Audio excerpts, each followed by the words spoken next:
kung hindi kami kumilos ng forthwith at agad-agad nung Pebrero at nung June 2, naho naman, at the very latest, kung hindi man mas maaga, dapat Miyerkules, June 11.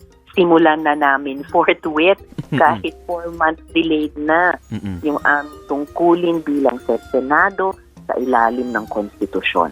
Kahit sinong branch ng gobyerno, kahit sinong institusyon sa gobyerno, kahit sinong mataas na opisyal ng gobyerno, kapag hindi sumunod sa konstitusyon, ano ba yon? Tinutulak ba natin ang ating bansa, ang ating lipunan sa isang constitutional crisis? Dapat kami nga ay nagbibigay solusyon sa problema, di ba? Hindi nagdadagdag o hindi nagiging problema mismo.